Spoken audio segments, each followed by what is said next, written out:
はい、こんにちは。タモン丸のカンコレ、タモン丸です。今日は、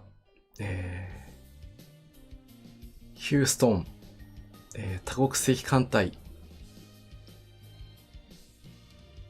渚の、熾烈な欧州作戦の配信を、していこうと思います。今、暑い日がね、続いて、ちょっと体力的にきついとは思いますけど、鴨屋さん、こんばんは。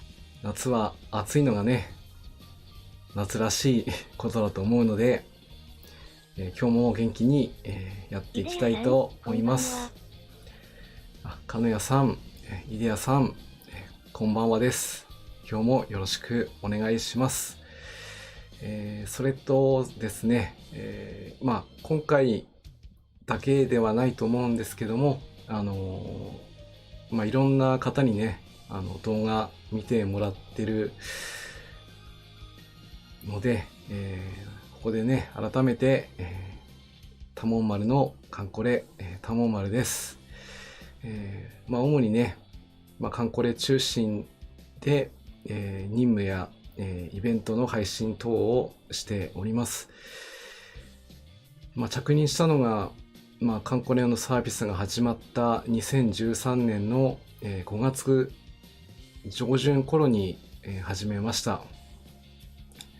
それから、8年もね、長く、このサービスが続いてるっていうことは本当にありがたいことだと思います。イベハバカンスで地中海だそうですね。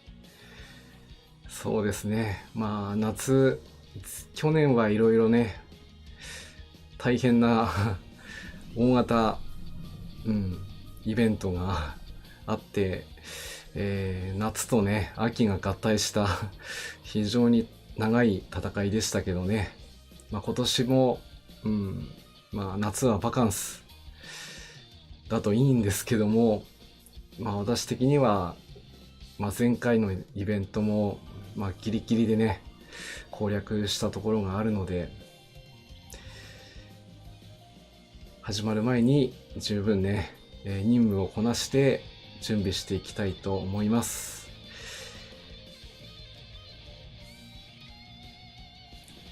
いろんな方に、見てもらえるのは本当に嬉しいことなので、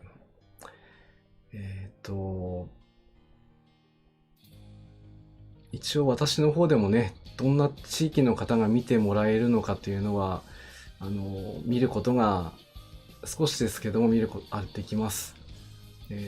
先日ちょっと確認したところによると、台湾の方や、東ヨーロッパではないと思うんですけど、欧州の方も見に来ていただいてたようなので。鴨屋さん、でも、最後に南極生かされるかもしれないから、油断できない。そうですね。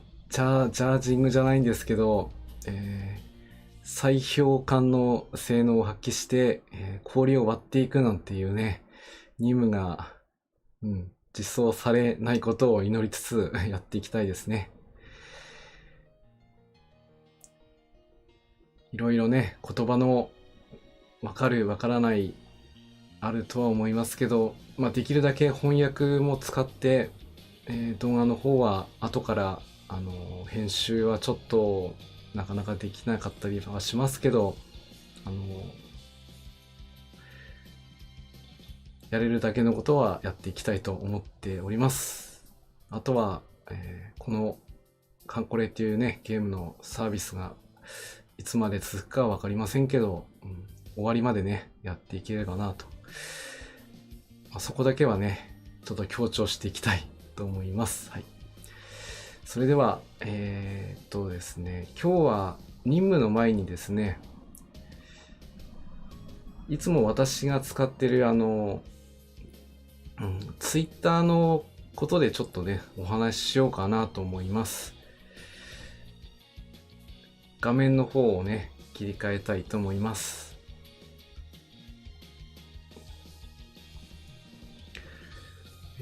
こちらが私の、タモン丸のカンコレ、アットマークのツイッターの、プロフィール編集画面ですね。いつも、ここには、私が、こういった、自己紹介と、次回のね、配信の、予告とかをね、流していたりします。で、どうしても、いろんな方に見てもらいたいなと、思って、ツイッター始めたのが、去年の夏ぐらいで、それまではあまりやってなかったんですね。で、YouTube でこうやって配信もするっていうことを決めたので、であれば何かしらのね、情報発信ができるものないかなと思って、これ以外にも、インスタグラムとか LINE とかもね、見てみたんですけど、ちょっとうまくやり方がわからなくて、一応続けてはいるんですが、あまり、どうなんだろうな。で、ツイッターの方は、なかなかやるだけやったら、成果が出るような感じもありましたので、ここまで続けています。今、フォローしているのが3356件、フォロワーが3396件となっています。去年の今頃の時点だと多分、500件は多分確かなかったと思いますね。ですから、それから2800件、フォロワーの方してもらいました。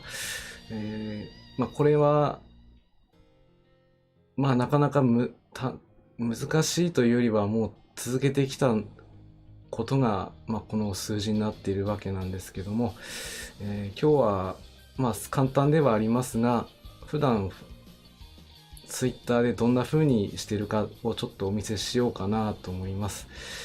本当にちょっとだけっていうか、そんな難しいことではないので、お付き合いいただければなと思います。最初に、フォロワーしてもらってるフォロワーさんのとこですね。自分のところで合わせると、こうやってフォロワーしてもらっている方がリストがね出てきます。今、フォロワーしてもらっている方でまだ私がフォローしてない人が今ここに一人いますね。ちょっと確認しましょう。はい。こうやって見ると分かる通り、こちらの方も、カンコレに、興味がありそうなね、ビジュアルって言いますか、画像が載っていますね。コメントでもいいですし、画像でもいいので、どちらかでも、カンコレに関わる、なんか好きそうだなっていうのがありましたら、フォローしてます。はい。これでお互いフォローになった感じになりますね。はい。なりましたね。で、普段に関しては、フォロワーさんの中をですね、ちょっと見させてもらいまして、ちょうど、おすすめユーザーさんっていうのが出てきます。ここで、ここは3件しか出てこないんですけど、一応この中の方を確認して、アメリカ大使館、これはちょっと違うな。こちらは、有名人ですね。はい。こうやって、フォロワーさんのフォロワーさんをね、ちょっと中を見て、フォローをしたりしなかったりしています。ちょっとこの人の場合だと全く有名人なので参考にならないですね。で、ここを見て、ちょっといないなと思ったら、次は、フォロワーさんの、本当のフォロワーさんのとこですね。ここを見させてもらって、で、こうやって見ますと、いろんな方からがフォローされているのを見ることができます。そして、アイコンで、カンコレに関係しそうな、そしてこのフォローをね、私がまだしたりもしてないっていうのがこれで見てわかりますので、ちょっと見ていくと、ちょっといなそうな感じなので、ここはやめましょう。はい。はい、じゃあ次は、じゃあこちらの方。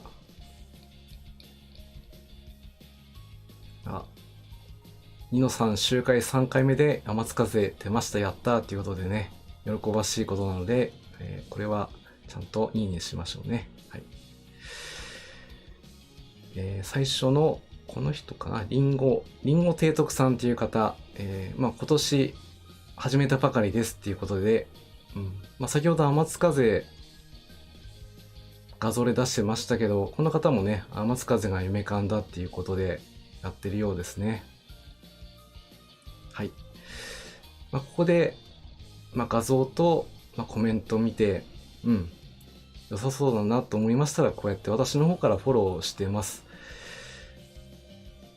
毎日やってるようで、実はね、毎日やってなかったりもします。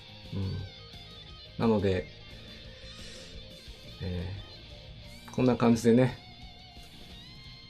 この方も、カンコレ画像を上げたりコメント上げてるなって言いましたらフォローします。そう言って、フォローを増やしていって、その結果としてね、フォローしてくれれば、それでかなりね、良かったなっていうことになるんですけども、こればっかりはね、相手のあることなので、こちらが興味がありそうだなっていう人の、フォロワーさんのフォロワーを見て、フォローをしてあげてあげると、大体、私が今までやってきた感じだと、50% くらいの人はフォローバックしてくれたりしてくれるので、本当にありがたいことなので、この場を借りて、フォロワーになってくれて本当にありがとうございます。カンコレのね、好きな方と、こうやってつながれるように、今後も活動していきますので、もしね、ツイッターのことでご興味等、私の中でお話しできることがあればコメントとかもいただければお答えしたいなと思います。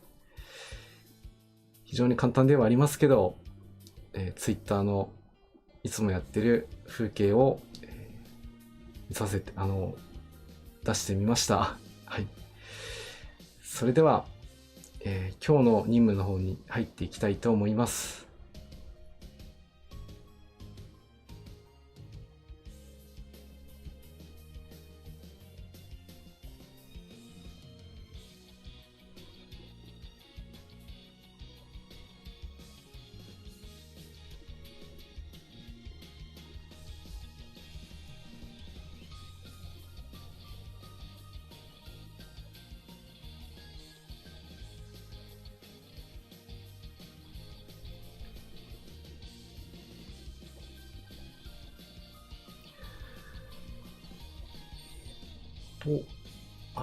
いけない、画像が変わってない。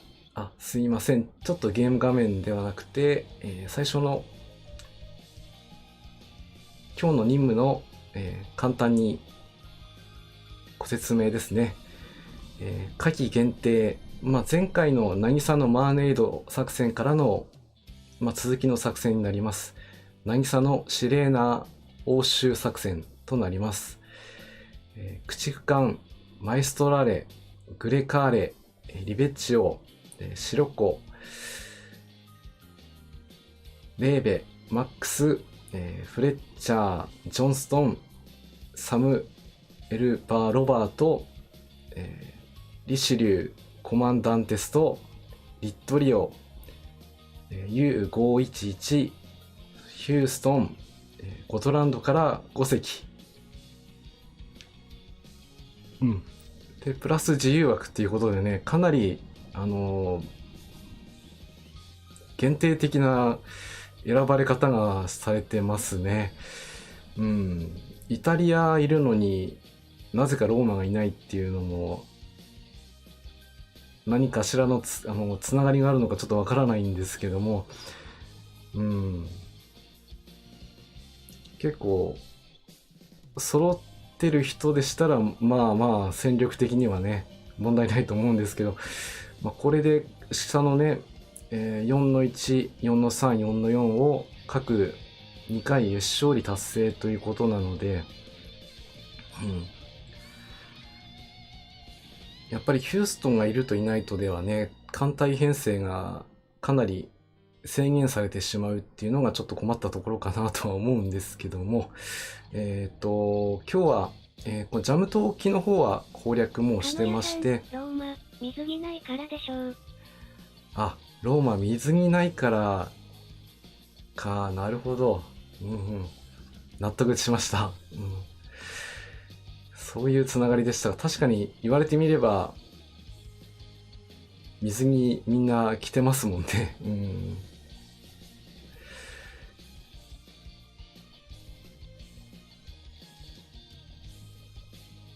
そしてこの任務を、攻略しますと、タモンマルさん、皆様、こんばんはであります。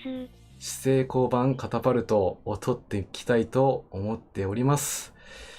かつお節さん、こんばんはです。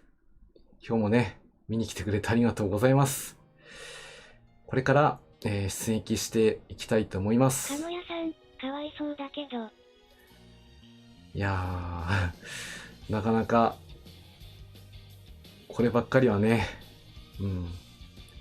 水にあるなしで選ばれるのはちょっと寂しいですけど、でもね、皆さんっていうかね、みんなで声を上げれば、水に実装されるかもしれないですし、ロマも、そうね、あれだね、季節の限定グラフィックはみんなそれぞれありますからね。はい。では、最初のリランカ島に行きたいと思います。あと、URL 貼ってます。これは今日の私の出撃するメンバーが載ってますので、参考までに見ていただければと思います。よいしょ。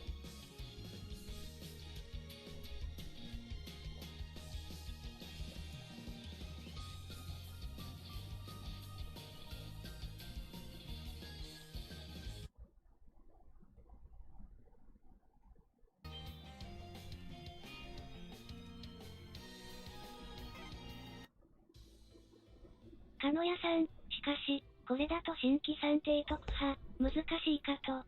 イベントで惚れって話ですかね。そうですね。イベントであればね、ドロップする可能性は十分あるのでね。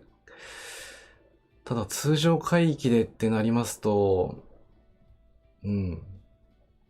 半分もね、埋めることができないですからね。あまりそこまで考えていたのかどうかはちょっと疑問ですから、運営ツイッターさんにでちょっと一つ投げかけてみようかなと思います。返事があるかないかはわかりませんが、アクションを起こさないとね、始まりませんからね。では、出撃メンバーに関しては、ヒューストン。リランカ島は、交番正規がいますので、装備品には、主砲と三式弾の装備になっております。イタリアも同じですね。主砲と三式弾の装備になっております。サラトガに関しても、対基地攻撃用ということで、艦上攻撃機、そして、艦上戦闘機の、2スロットずつの装備ですね。これでだいたい制空は、均衡化ないし、優勢は取れると思いますので、いいですね。初見です。初見さん、いらっしゃい。そこまで考えてなかった、とかかも。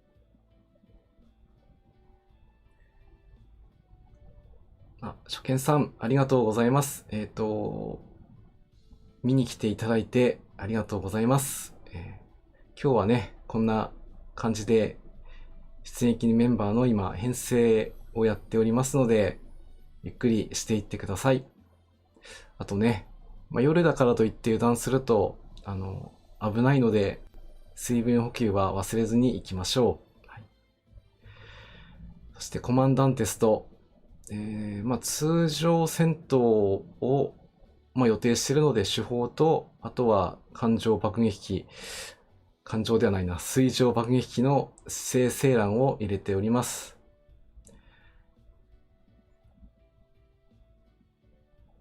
かつお節さん、真壁かねさん、こんばんはです。かつお節さんは、ご丁寧にありがとうございます。はい。そしてフレッチャーの方はマーク2ですね。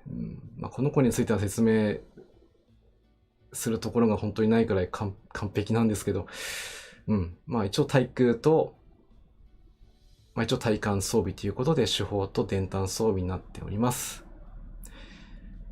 そして最後に、ジョンストン、こちらの子も手法と、こちらの4式対地噴射砲の中性配備をね、してみました。ただ、この対地噴射砲、今回試しに入れてるので、あんまり効果ないかもしれないです。というのも、調べたところによると、一応、この対地噴射砲は、累積しないと威力があまり上がらないっていうことがね、ウィキに書いてあったので、本来ですと2つ装備してあげるのがいいんですけど、そうするとね、火力はそんなに期待はしてないんですが、まずこれで行ってみたいということですね。招き猫さん、こんばんはです。早速、では出撃していきましょう。かつお節さん、招き猫さん、こんばんはです。あと、今日はですね、端々に雑談で、今日は97式艦上攻撃機のことについて、一人語りというか、説明を入れていきたいと思いますので、よろしくお願いします。あと、任務がちゃんとチェックになっているかな。報酬はちゃんと受け取っていこう。受け取っていこう。ここも終わってたね。バケツ高速修復剤も今1196だけど、本当はあと、300、1500までは上げておきたいけど、任務もやっておきたいから、多分100くらいしか増やせないんだろうなと思いますけどね。今のままでいくとね。はい。今はこのジャムと置きだけ攻略終わってますので 50% となっています。あとリランカとカスガ玉がね、終われば 80%、そして 100% 達成となりますので、今回はちゃんとチェック忘れてないですよ。前忘れててね、出撃し直しっていうのもやってますので、ちゃんと指差し確認して、神通さんの、ごめんなさい掛け軸も拝んでいこう。よし。リランカもね。ABDA フリート、このヒューストンが預かります。艦隊、前へ出撃。さあ行きましょう。かつお節さん、ウグ42はどうだろうと思ったけど20センチメートル対地噴進とそんなに変わらなかった。そうですね。ロケランの方がね、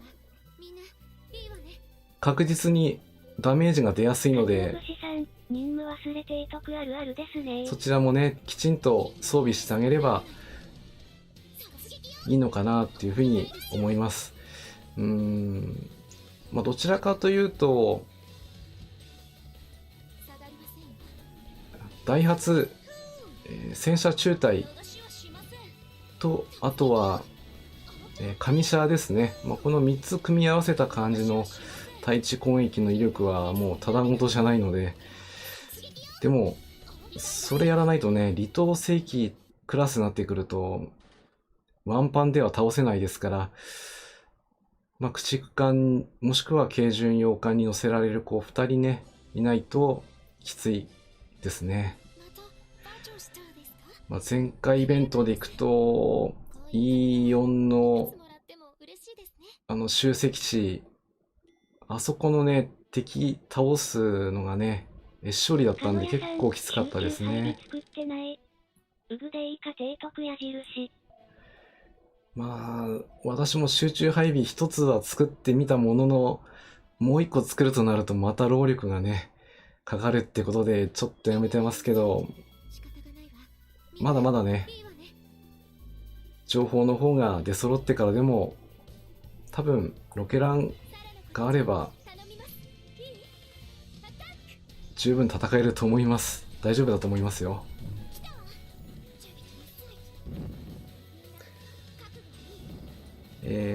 それでは、今日のね、雑談ということで、話していこうかなと思って選びました。97式艦上攻撃機についてですね。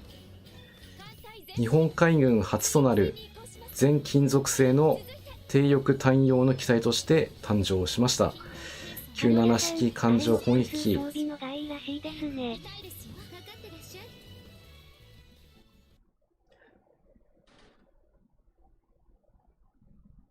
ロケランもね、一つよりも二つよりも三つまでかな。上げると累積してダメージが出るようですね。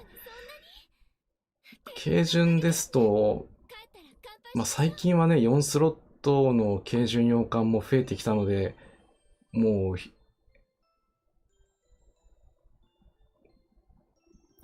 大井戸さんがね、昔はというか、まあ実装した時には4スロットの軽巡洋艦っていうのがね、いませんでしたから、大淀さんに、主砲とロケラン、まあ2つずつ搭載してあげれば、かなりダメージが出るので、ただそれは、もうその当時はね、まあ切り札的な存在だったので、ここで切っていいものかというのがいつも悩まされてましたけど、最近は増えてきてくれてるので、まあ気軽ではないんですけどもね、比較的早く切っても大丈夫かなというふうには思いますね。そして、まあ、日中戦争から、まあ、太平洋戦争末期まで戦いを続けていきますけども、まあ、その初陣から太平洋戦争の前半にかけては対地対艦攻撃と目覚ましい活躍、まあ、海軍のみならず日本軍の快進撃を支えた、まあ、立役者と言ってもいいでしょうというのがこの97式艦上攻撃機だと思います。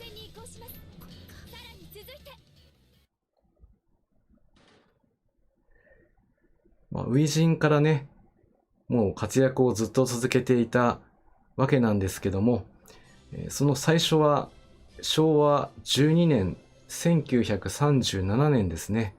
まあ、正式採用となります。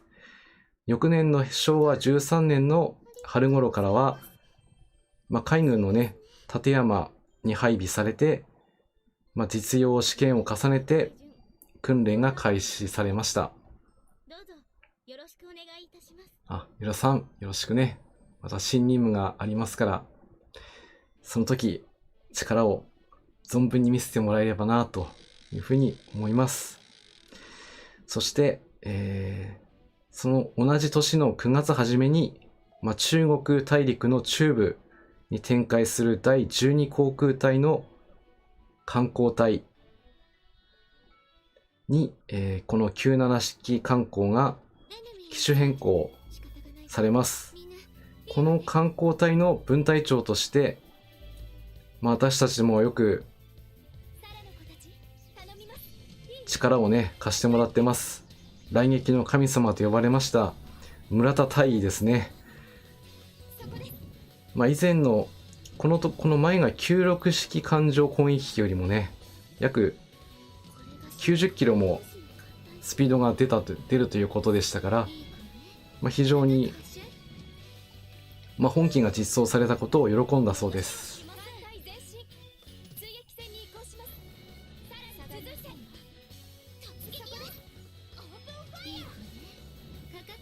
そして鰹節さん、それた。あ、それたしょうがないですね。うん。ここは確実にいければいいかなと思ってましたけど、うん。仕方ないね。ありがとうございます。嬉しいですね。まあ、帰ればまた来られる。貴様が司令官か。ね。私、残念。艦隊、港に戻りました。はい。港にみんな無事に帰ってきましたね。はい。では、また補給していきましょう。いつでもどうぞ。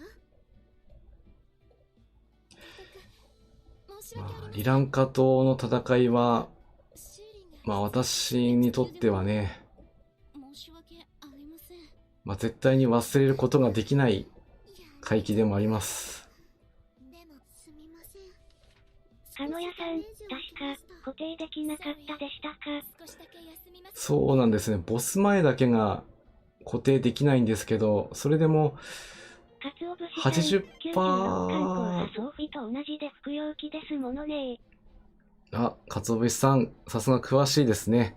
96式艦砲については、引き込み式の足も搭載されていなかったので、まあそういったところでもね、速度の方が変わる大きな要因になっております。あと、まあボス前に関しては、まあ今それちゃいましたけど、2割くらいの確率でそれるんで、これはあまり気にしないでいきましょう。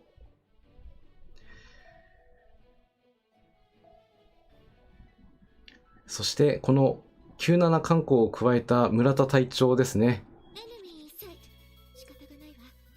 のウィジンは60キロ爆弾を6個積んで、ブケッチンでいいのかなに出撃して初めての、爆撃を成功と。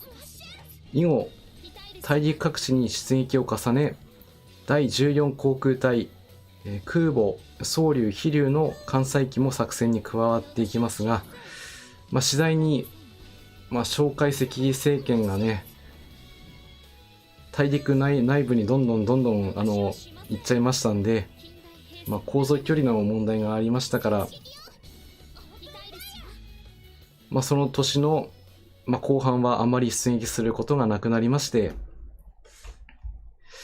それでもいよいよね、日米開戦が濃厚となってくるわけなので、海東の壁島、ハワイの真珠湾軍港を飛行機で攻撃をするということを決めましたので、空母航空隊は地形が真珠湾にいた鹿児島湾で猛訓練を開始していくんですね。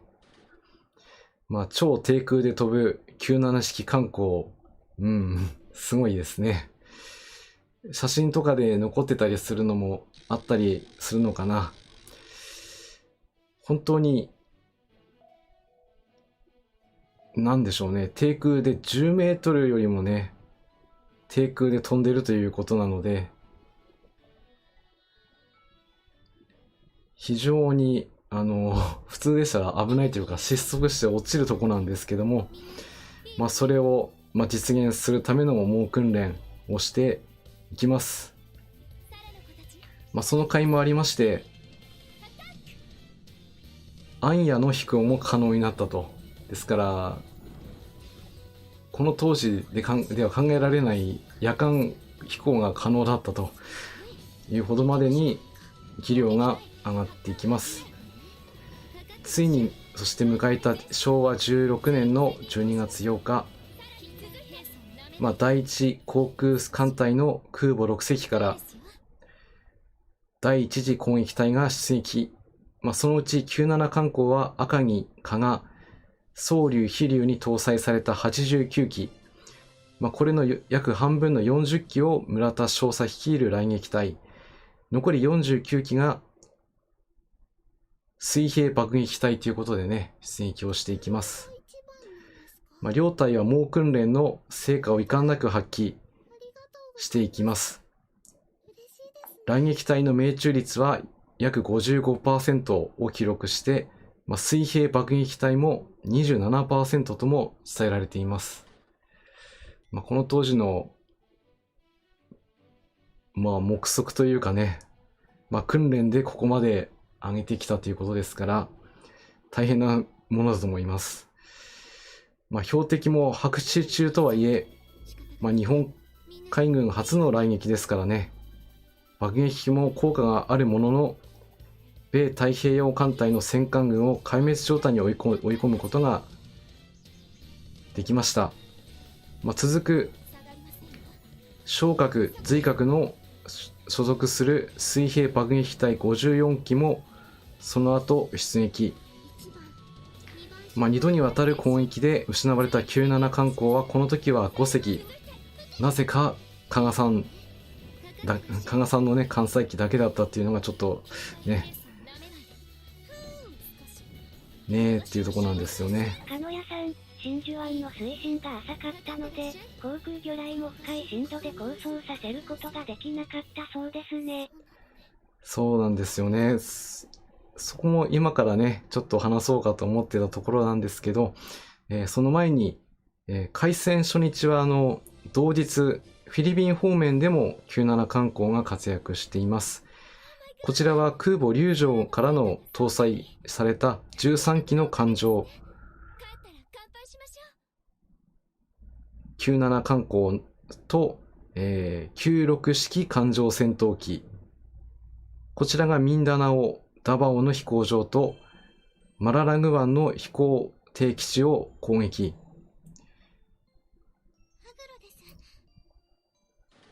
こちらにもね、2回も攻撃をして、艦砲1機だけがね、被弾をしたということが記録されていますけども、搭乗員は駆逐艦にちゃんとね、トンボ釣りされて、トンボ釣りじゃないのかな。ちゃんと救助されていますので、無事でした。よかったね。そして、ちゃんと今回はボスまで来れたので、よし。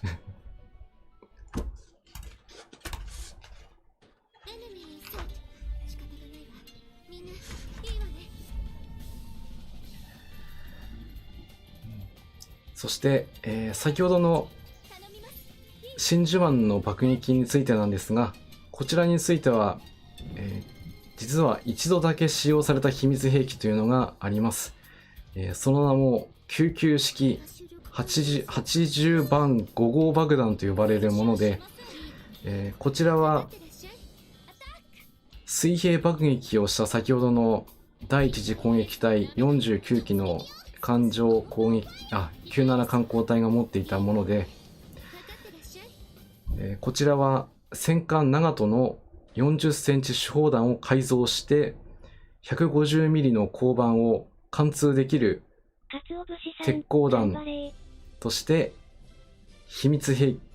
開発された秘密兵器だったんですね。はい。というところで1回最初の任務は完了ですね。でも2回行かないといけないんでね、もう1回行かないといけないですね。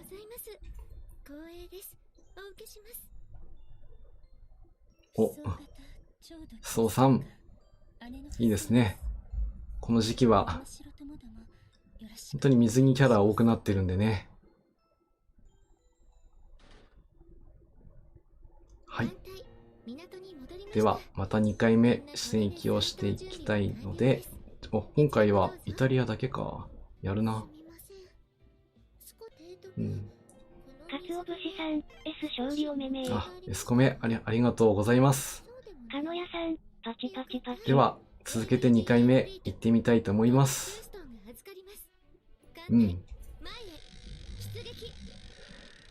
そして、先ほど紹介したというか、この秘密兵器なんですけども、実は実戦で使われたのはこの1回だけで、戦艦アリゾナを撃沈に貢献したと言われますけども、以後の作戦には使用されず、改良型も実戦投入されなかったと思われ、まさに今回一度きりの、秘密兵器だったようです。と私の読んでる資料にはそう書いていました。はい。そして、先ほどねリスナーさんからも話がありました、真珠湾の雷撃についてですね、こちらについても、新兵器を使っています。91式航空魚雷海2と呼ばれる航空魚雷をね使用しています。こちらは深度が10メートルしかない真珠湾で雷撃を行うということで、当時は魚雷を投下すると、海面から十数メートルも沈下してしまうため、雷撃することが実際不可能だったと。ただそれではね奇襲がならないということで、この91式航空魚雷海2が開発されました。本当に今回のねために用意された兵器で、かまいたちと呼ばれる安定器とジャイロを用いた安定器を取り付けて、この兵器がすることが実現しました。この実験についても良好だったため、実戦で投入するということが決定されまして、米戦艦軍に大きな打撃を与えることができたわけですね。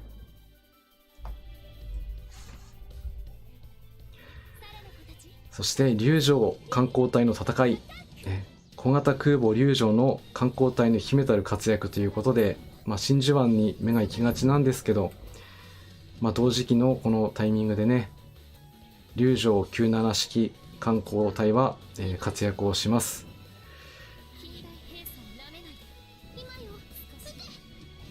さらに、昭和17年2月のマレー作戦中には搭載の97式艦攻がタンカー3隻を撃沈したほか、商船や米英蘭の軍艦多数を撃沈破しました。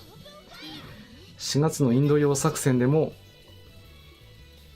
魔鋼部隊の機動部隊として出撃。艦攻隊は敵地上施設を襲い、複数の商船を撃沈破。そして6月のミッドウェーアリューシャン作戦ではダッチハーバーを爆撃して、8月の第二次ソロモン海戦で沈没するまで、龍城はね本当に太く長い活動は値千金だったんではないかなというふうに思われます。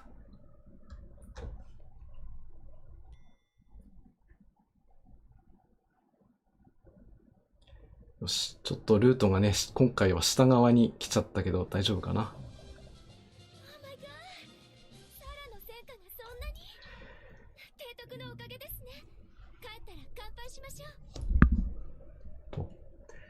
そして、この97艦攻に限らずですね、艦上攻撃機のことをに乗っている人たちのことを、馬車のように魚雷や爆弾を運ぶことから、馬車屋でいいのかな、と呼ばれてたようです。観光搭乗員たちはこのね名称を好む強胆なものが多かったと。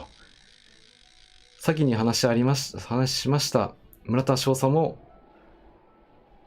このように呼ばれていたようですけども、ここで朝深度魚雷の実験も行って、真珠湾の雷撃を可能にした実績は筆頭したいと。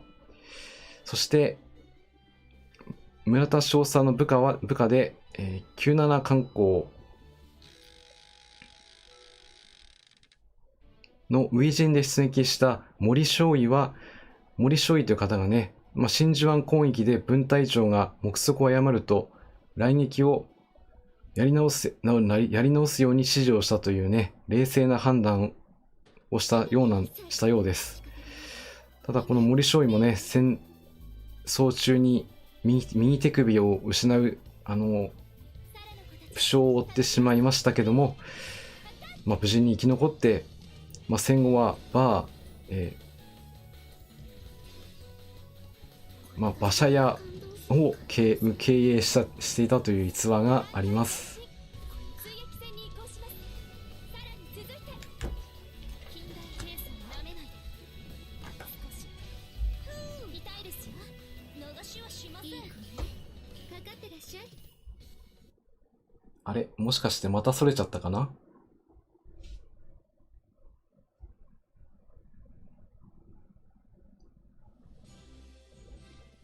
タリアが一番なんですか？飼育。やだ。ありがとうございます。嬉しいですね。あ、ここからさらに行けるのか。行けるかな。あ、そっちまで行っちゃったか。まだ可能性はある。うん。だいぶ大回りしましたけど、なんとかつきましたね。では、決戦、行ってみましょう。エネミーセット。仕方がないわ。みんないいわね。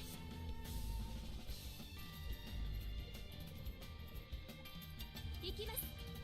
航空隊発艦始め。Enemy in sight。全艦戦闘態勢に。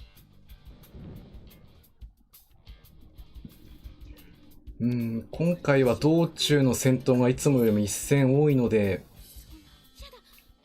思いっきり避難。まあ燃料弾薬のペナルティがね、ちょっと出てますので、攻撃力が約2割ほどね、下がっていますから、ちょっとダメージは受けるでしょうね。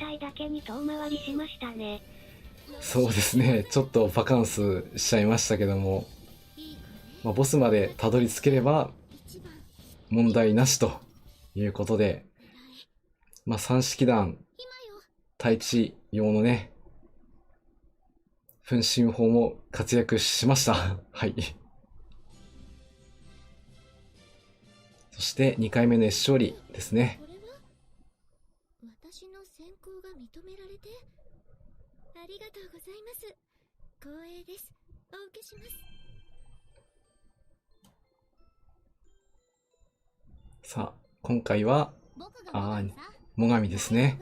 今度は衝突しないって本当だよ。本当にね、水着の子が多いから困りますね。艦隊港に戻りました。みんな無事よ。鰹節さん、ナイス S 勝利。そうですね。まあ、じっくりやっていれば全く問題なかったんでしょうけど、ちょっとかなり大回りしちゃいましたね。これで、現在任務が 80% になりましたので、あとは最後ね、やっていきましょう。かのやさん、これで戦闘準備は888。完了です。ありがとうございます。はい。では、続けて、私たちの本当の力お見せします。戦艦イタリア提督、申し訳ありません。この体シーリンすみません。あとは、少しダメージを受けました。かな。よ少しし。服が汚れてしまったわ。待ってて。アジア艦隊鰹節さん、モガミン派初期の水着の方が良かった。出撃します。そうですね。今、最上の状態だと、水着がね、見れなかったりするのかな。確か、今、会員になった状態だと、モガミ出撃するよ。まあ、このようにね、今はちょっと水着ではないんですよね。なので、意外に、全部が全部見れる状態ではない子もいたりするので、たまにね、ドキッとするんですけどもね。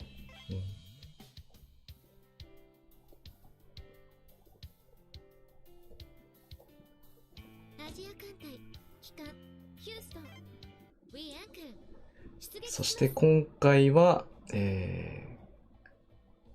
対艦攻撃になりますので、三式弾を鉄鋼弾に変えましょう。かのやさん、うちでは、この任務でもらった片パでガンビーニを作りました。ガンビーをついにマーク2にね、なるという、サプライズというか、案内はあったのでね、いずれ来るだろうと思われましたけども、意外に早く来ましたよね。カエルだと見れないのですね。血類。そうなんですよね。カエルだと見れない子がいます。いいわね。でも全員が全員じゃないので、今のはほんの一例ですが、他に見れない子がもしいたら、それは、教えていただければ、助かります。はい。グラーチェ。助かります。うん。あとは、ジョンストンの、装備を、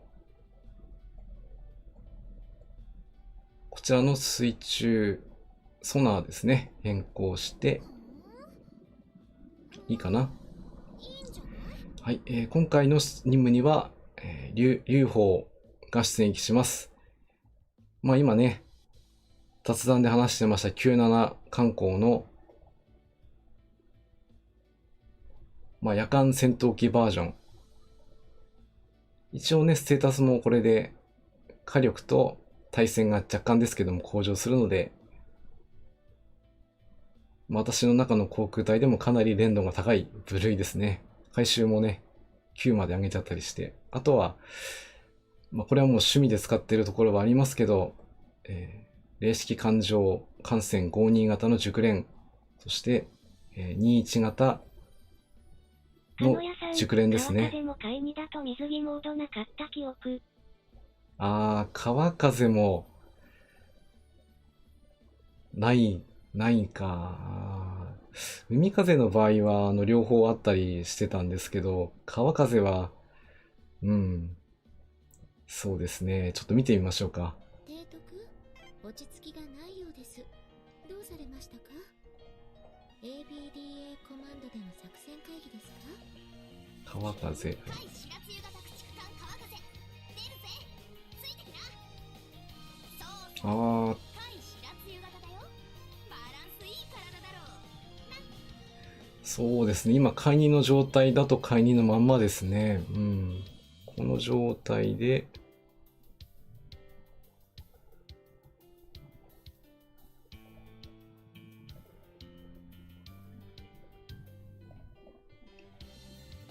川風の、図鑑ナンバー259番。いろいろとね、ここ難しいですね。259番で、白露型9番艦、海白露型駆逐艦の川風だ。そうさ、海風の姉貴たちと同じ丸2計画で建造されたよ。働いた。ソロモン海は何度も駆け回ったよ。最後は野戦さ。敵さんの伝弾。ありゃ反則さ。そうですね。本当に伝弾はね、新兵器、いつの時代も、出てきます。この時はね、水上レーダーで、こちらが、野戦では負けないだけの訓練をしてきたんですけども、もう人知を超えた兵器の前に、大変でしたね。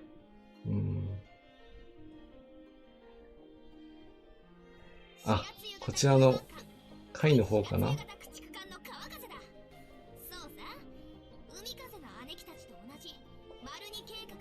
川風の P259 番のソロモン海は何度も駆け回った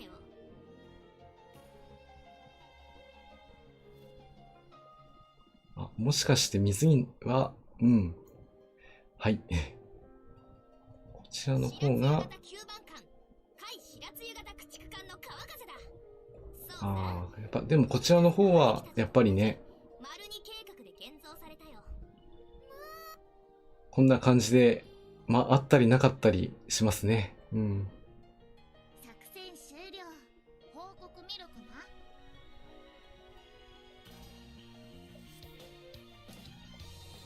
と言ってる間にね、こちらの海上護衛任務っていうね、輸送任務、時間があればいつも回していますけども、ちょっとキラ付けをね、しなくても、これだけ燃料度弾薬240とかね、持ってきてくれるんで、大変重宝しております。これもおかげもあって、もう少しで燃料弾薬もね、10万まで、いけそうな感じですね。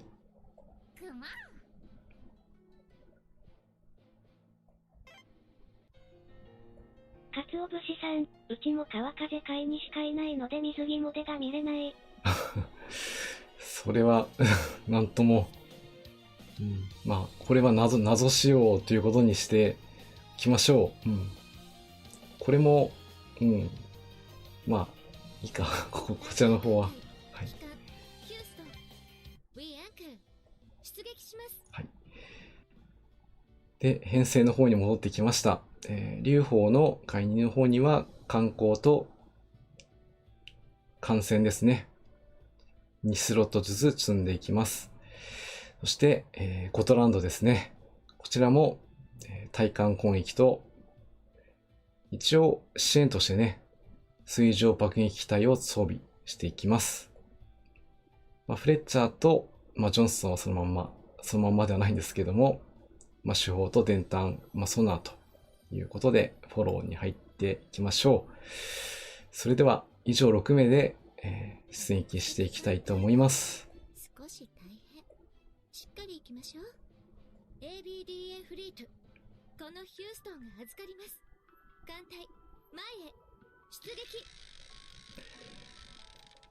そして、真珠湾攻撃に向けた猛訓練がね、開始されるわけなんですけども、空母航空隊はハワイ真珠湾の米太平洋艦隊を開戦早々に叩くための猛訓練を開始します。雷撃を行う艦砲はね、かつてない低空で魚雷を投下する必要があったため、もう3メートルから4メートルというちょっと信じられないようなね、超低空の雷撃訓練を行っていきます。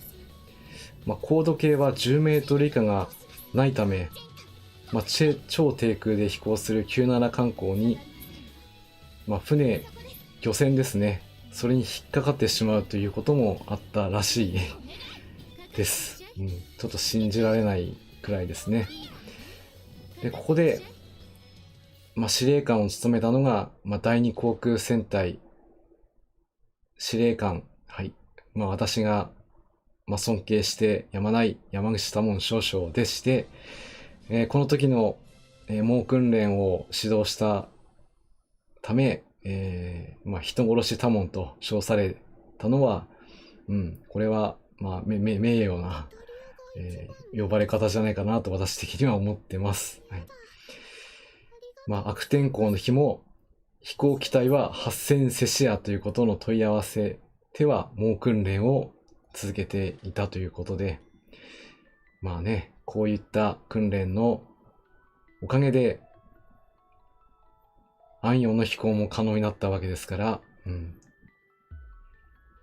またね、この訓練のおかげで雷撃が成功裏に終わりました。奇襲になったためではありますけども、真珠湾攻撃が米太平洋艦隊に甚大な損害を与えて、しばらくの間行動を封じ、その間南方作戦を遂行するという当初の目標を達成することができたのはこの訓練のおかげだろうというふうに思います。下がりませんよ。そこです。攻撃開始。行きましょう。艦載機。私だって。マッシェル。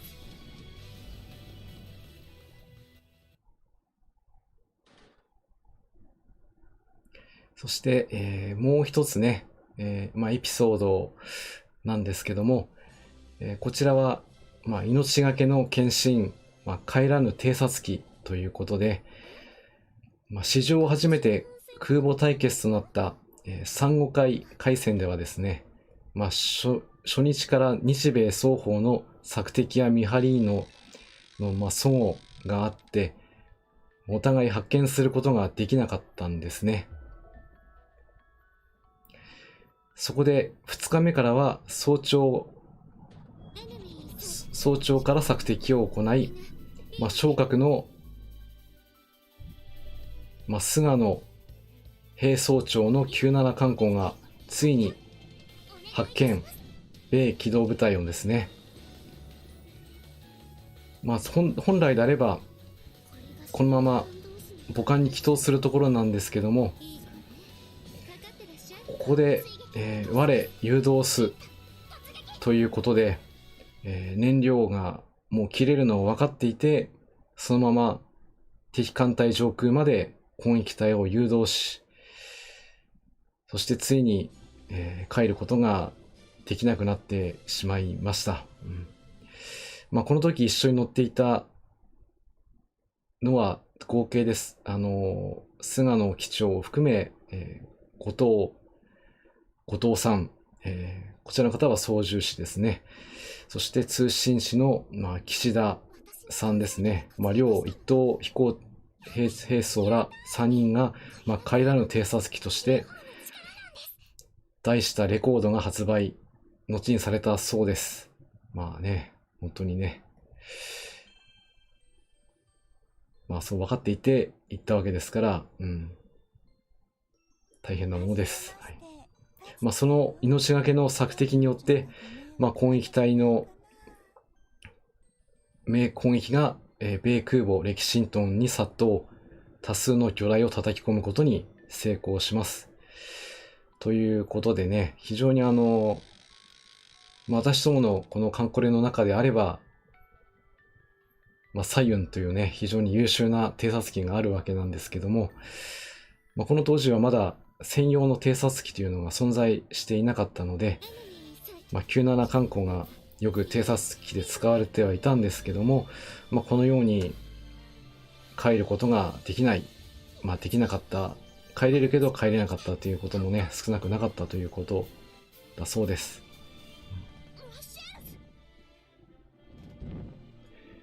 今回は、ここはボスがルート固定ができるので、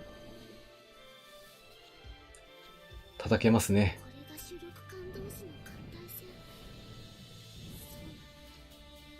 先ほどのような燃料のペナルティないけど、にゃー、にゃーで食らっちゃうな。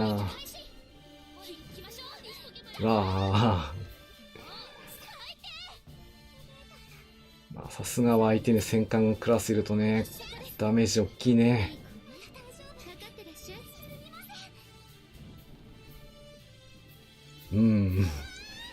勝利大丈夫かな。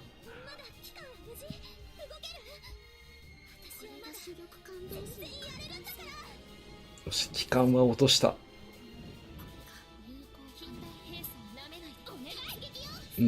これは野戦まで行かないとダメね。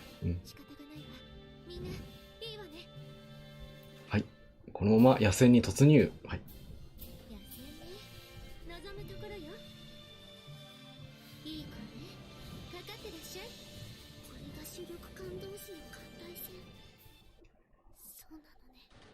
はい。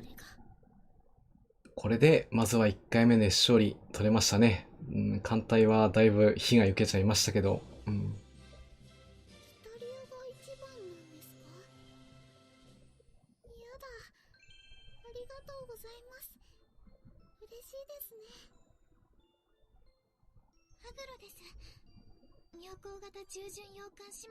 はい。ハグロよろしくね。はい。では、2回目行ってみましょう。方向を見失うと即遭難ですものね。ですね。確かに無線は積んでいたようですけど、それほど性能が、ということだったようですから、もちろん、そういった洋上工法っていったものも、訓練をね、していて初めて、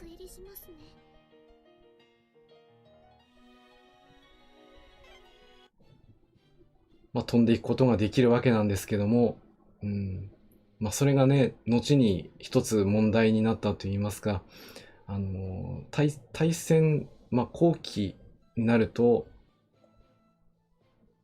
ABDA フリート陸軍の航空隊も、攻撃に参加するようになっていきます。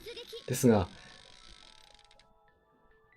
陸軍の航空隊というのは、あくまで陸上の基地を攻撃するということが目的で訓練を受けていましたから、洋上での航法というのが訓練をしていないと。さらには、雷撃機なんていうのは持ってないですから、爆撃による攻撃しかできないというか、そもそも、宝生さんも迷子になってますし。そうですね。ミッドウェイの時ね、なぜか、宝生さん、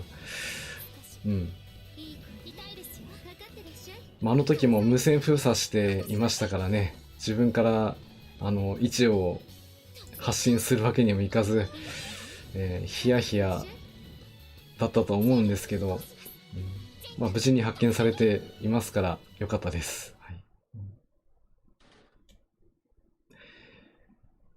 なのでね、ただ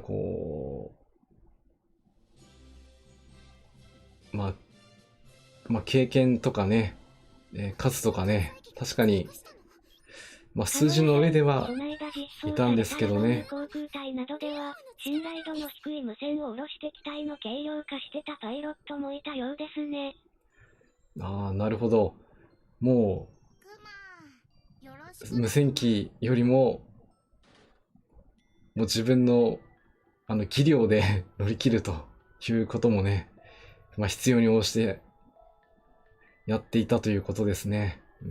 ラバール航空隊に関しても、名前に出てる通り対南航空隊、当初は中国大陸でね、活躍をしていた、それがだんだん、移動してきて、台湾の高雄でね、編成された、熟練パイロットたち。ですから、関西機ではなくて、基地航空隊としてね、今回実装されたっていうのは、そういった意味合いがあるんだろうと思います。いずれにしても、この航空攻撃というのはね、非常に難しいことだと思うんで、きちんと運用してあげれば高い戦果が上げることができますけども、ただね、制空権をきちんと確認しないとかね、敵の情報を、おろそかにしてしまうと、基地航空隊であっても、戦果をね、上げることができないっていうのも、このゲームの中でも結構反映されてたりもしてですね、来たるべき、イベントにおいても、私の戦力では、先行して攻略するだけの力はちょっとないです。ここははっきり言います。私の戦力だと、もう情報がね、ちゃんと出て、それから逆算して攻略するようなね、感じで、ようやく、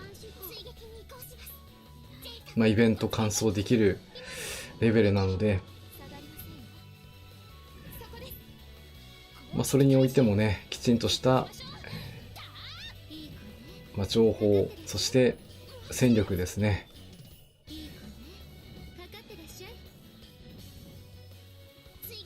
あとは、攻略するための経験値っていうのは、やっぱりイベントをやってみないと、なかなか、言葉だけでは伝わらない部分がね、多いかとは思うので、普段の、こうやった戦闘とかね、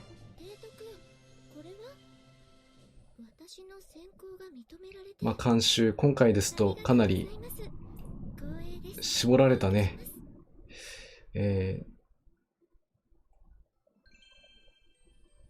まあ、カンムスたちで出撃しなければいけないとなった時には、ハグロです。あと、旅行型従順。まあ、差別化するためにはね、装備をどのようにつけていくのか、というのも非常に重要なことになりますので、まあ、そういったところを参考にしていただければなというふうに思います。では、ボス戦行ってみましょう。エネミーインサイト。仕方がないわ。みんないいわね。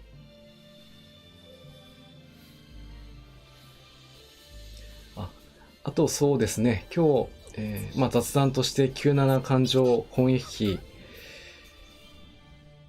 紹介いたしましたけども、今日は、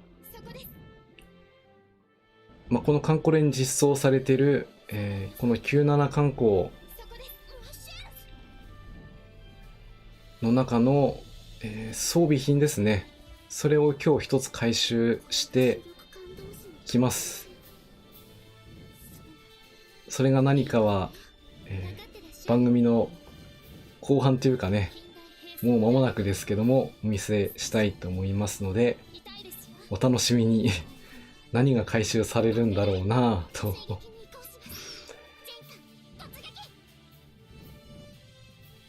そして T 字フリカ、これも楽には勝たせてくれないな。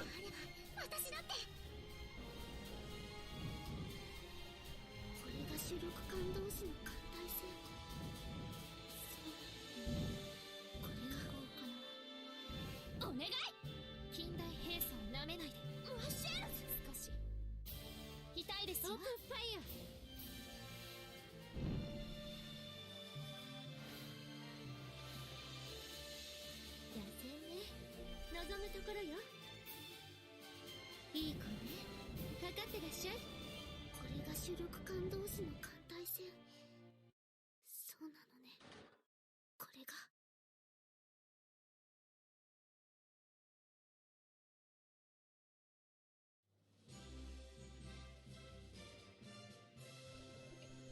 はい、これで、海域の攻略がね、できましたね。よしよし。光栄です。お受けします。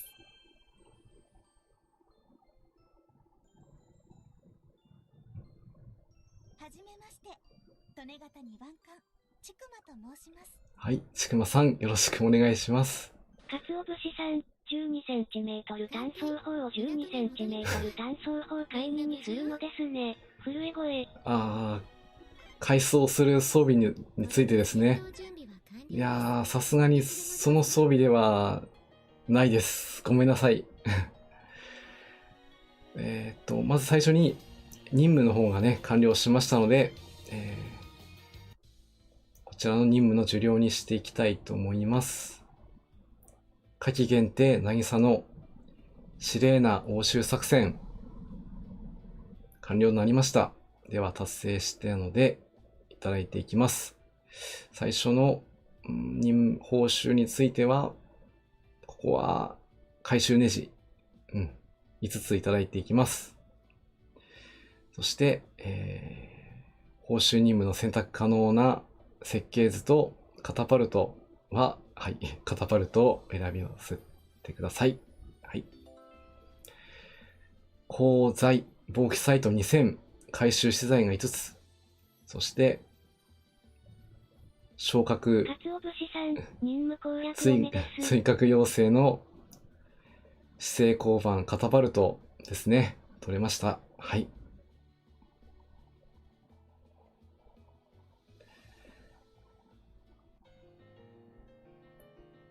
それではね、先ほど話してました回収についてですね。ちょっと画像の方を変更して、かのやさん、パチパチパチ。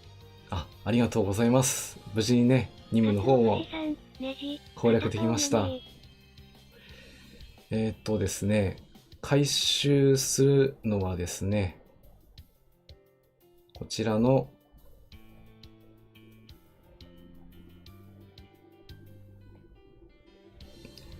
この97式艦口の熟練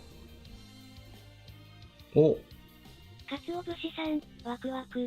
97式艦口熟練姿勢3号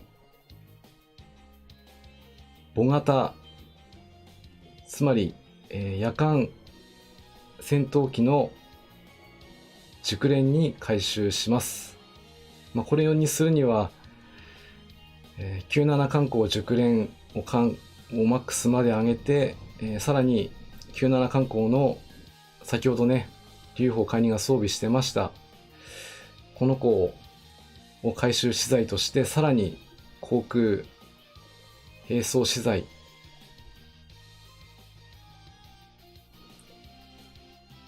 と、熟練搭乗員さんが必要になってきます。なのでだいぶ準備がかかってしまいましたけども、ようやく整いましたので、今日ここで、回収したいと思います。今日の担当は、信用ですね。では明石さんと信用に出てもらいましょう。工作艦明石参ります。まあね、特に必須な装備ではないんですけども、個人的には確か3月頃だったかな、回収できる案内があって、でもイベントあるからちょっと後回しにしようと思ってたんですけど、ようやくね、2月くらいかかりましたけど、準備できましたので、こちらを解除して、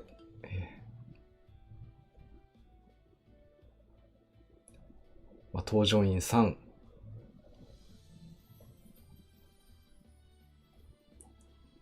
新型航空並走資材もありますね。大丈夫ですね。はい。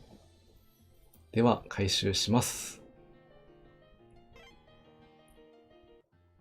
提督、お疲れ様です。さあ、どの装備を回収しますか？回収します。並走への更新も可はい能ですね。これはね、絶対失敗できないので、確実化します。失敗したら大変なことになりますんでね。はい。以上の、素材を回収資材として開発します。どうぞ。了解です。97艦庫、いい機体です。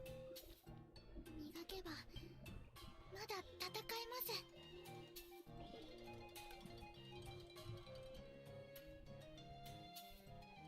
いい感じですね。回収成功です。はい。97艦口の熟練くんがついに我が鎮守府にもということで、だいぶかかったけど、よかったよかった。かつお節さん、画面が。あ、しまった。ごめんなさい。画面の方切り替えてなかった。はい、すいません。肝心なところを出していませんでしたね。申し訳ないです。はい、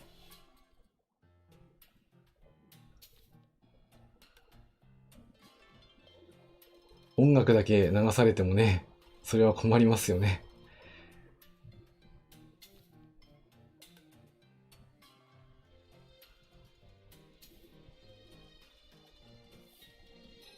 かのやさん、ランカー報酬オンリーですね。この子ね、私の中では、普通に回収できるなと思ってたんですけど、この97艦口の夜間バージョンから熟練になるんだろうなと思ってたら、ところがどっこい、97式艦口の熟練から回収っていうことだったので、やっぱりなかなかね、簡単には渡してくれない装備でしたけど、でもね、こうやってなってくれたので、今後も活躍させたいと思います。そしてちゃんとね、ロックを忘れないようにきちんとロックしましょう。これ大事。はい、ここにありますので、ちゃんとロックします。いずれはこの天山にね、鹿野屋さん、加賀さん土の絵には装備補正ないみたい。なぜに？なぜか補正がない子もいますからね。いずれはこの97観光も機種変更で天山にしていきたいというふうに思いまして用意しました。流法と随法の妖精さんかわいい。そのね、妖精さんが可愛いというだけで、それだけでもう満足ですね。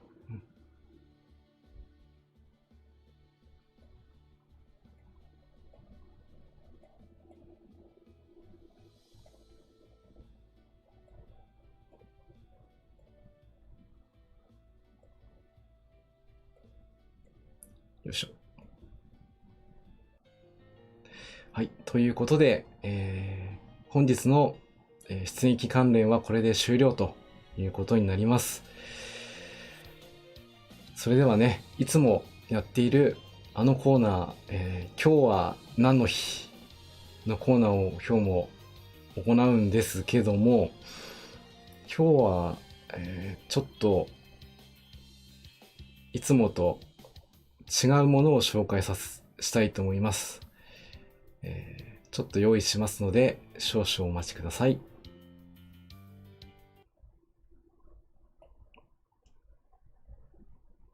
鹿野屋さん、流法開花、この妖精さん。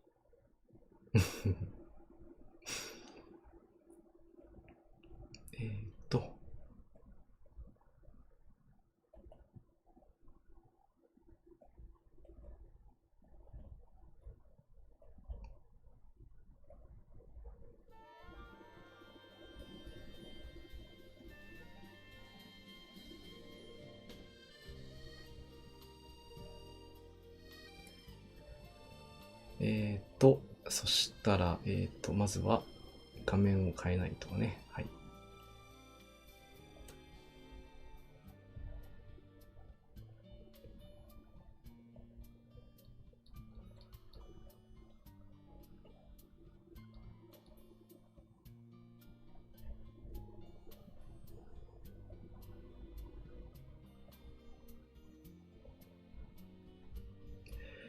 鹿野屋さん、違う、流法妖精だった。流法妖精ですね。はい。それでは、今日の紹介するのはですね、こちらになります。はい、マラソンで、ペットボトルを減らす方法、こちらの紹介をしたいと思います。ペットボトルなどのね、プラスチックはね、非常に環境汚染を引き起こすということで、世界的に問題になっております。今画像で映っている、この手のひらに乗ってるもの、これが、今回紹介するものなんですけど、イギリス・ロンドンで、毎年マラソン大会を開かれているのは皆さんご存知でしょうか。このマラソン大会に出場する人の数がね、約4万人もいるそうなんです。そうなると、当然飲料水を給水所で配られますけども、それがペットボトルだったものですから、ランナーは水を飲んだら、その後道端に戦闘妖精流法小説ができそう、コナミ戦闘妖精流法ですね。妖精、誰か書いてくれないかななんて言ったらあれですね。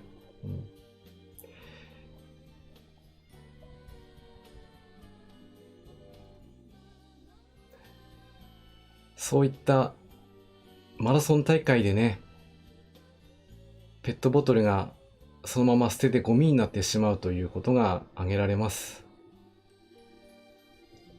それを何とかしたいということで、ロンドンにある NOTPIA 社でいいのかな、液状カプセル飲料 OHO うん。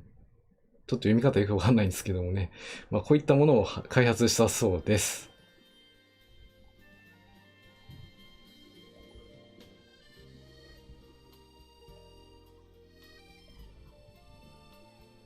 で、こちらがその製品の、画像になります。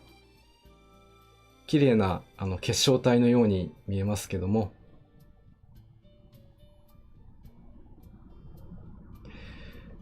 こちらがそのマラソン大会に配布されるペットボトルの数、が、その大会以前はですね、92万本もね、消費されていたわけなんですけども、それを今回、このカプセル飲料を配られたそうです。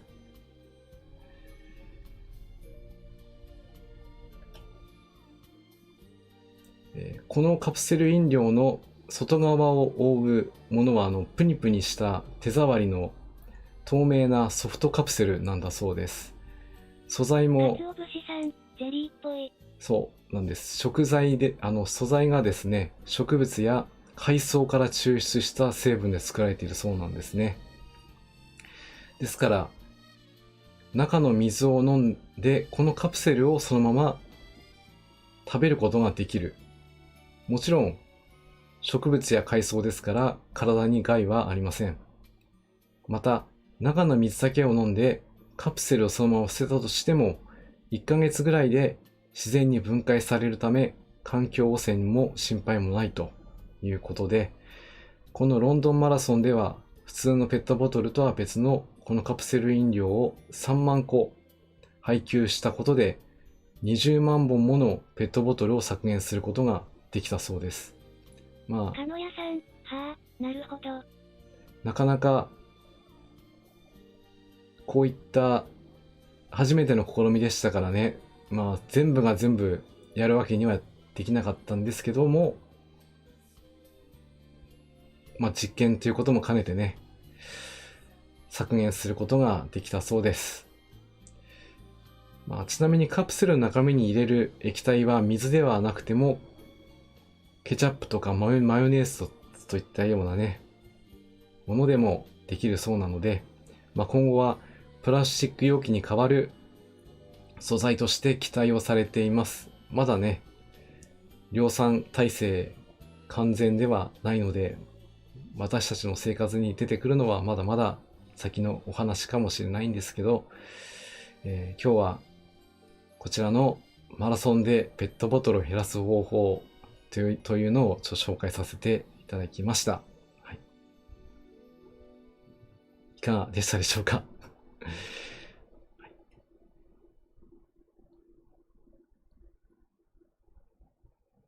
はい。ということでね、本日も、多聞丸のカンコレ、多聞丸です。今日はね、冒頭で少し、いろんな、地域の方とお話をしたくて始めたこと、そして、それで見てもらえていること、でその手段として、ツイッター等をね、やっていること、その方法もね、簡単ではありましたけど、紹介させていただきました。旗のか皆さん、お疲れ様でした。初見さん、ありがとうございます。今日もね、たくさんコメントいただいてありがとうございます。多聞丸のカンコレ、多聞丸です。今後も配信していきますので、ぜひね、少しでもいいなと思っていただけたなら、チャンネル登録、あとは、高評価も合わせてよろしくお願いいたします。次回の任務は、ガンビーマーク2、こちらを配信する予定ですので、また、Twitter 等でご案内しますので、またぜひ見に来てね。皆さん、空母級です。そうだった。空母級さんだったんだ。ごめんなさい。了解です。はい。今日も、皆さん最後までお付き合いいただきましてありがとうございました。それではまた次回お会いいたしましょう。それでは失礼いたします。じゃあね。